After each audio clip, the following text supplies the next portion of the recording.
YouTube, man? It's your boy Rizay back with another video, and today I'm going to talk about my new series that I got coming up for the new season of 2K that's coming out for my team. It's going to be like a no money spent. It's going to be called From Nothing to Something. For the most part, it's going to be no money spent because early in the year I'm not making a new account to make a whole nother no money spent because you can't tell by my team that I spent like $5 on a game to open up a pack just because I was bored.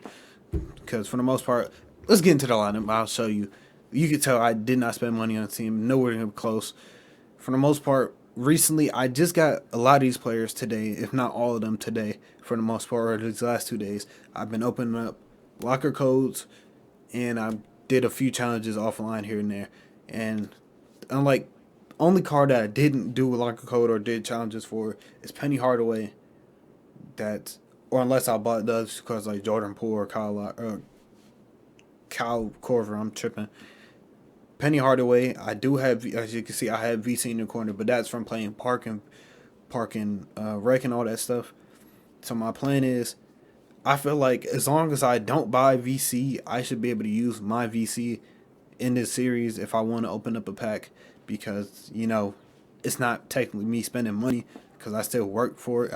I had to grind for the VC. It's not like I just added it to my account. If I buy VC and I have leftover VC, I will make sure if I buy VC for my any 2K, like any of my players, I'll make sure I use all that VC, so I won't be tempted to use it on this account and mess up the series, the no money spent series. You could basically call it, but I'm gonna call it From Nothing to Something because everybody calls their series no money spent. It's so bland and whatever.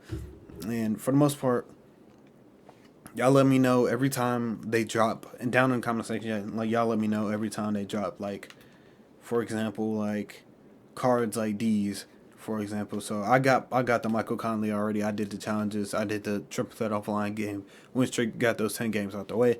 But since I have something to grind for now, usually if it had anything to do with online games, I wasn't grinding for it because I didn't care to sweat that much in the past. But now that I'm making content out of it, I guess I might as well do. Ain't no guess. I might as well do it and take the time, make content out of everything I can do, and not force the content at least. But yeah, I think for the most part I've touched bases on everything I needed, and I'm gonna go over. But I guess we can go. No, we don't have to go over it.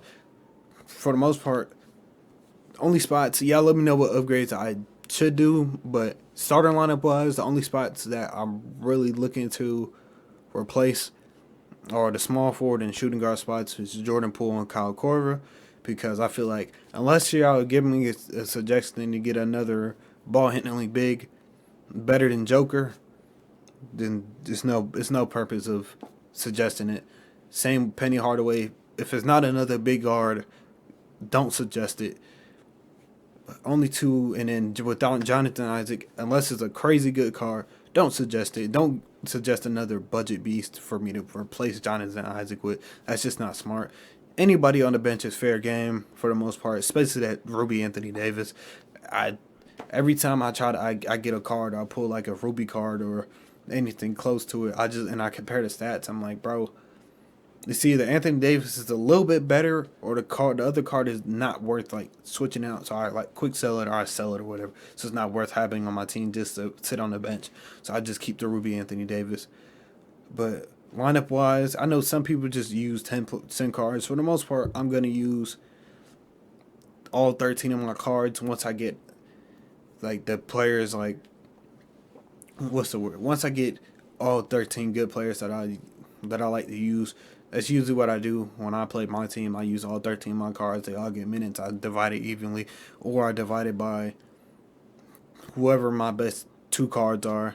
More often than not, it's my point guard and my center who gets the most minutes out of the starter lineup, and everybody else divided evenly for the most part.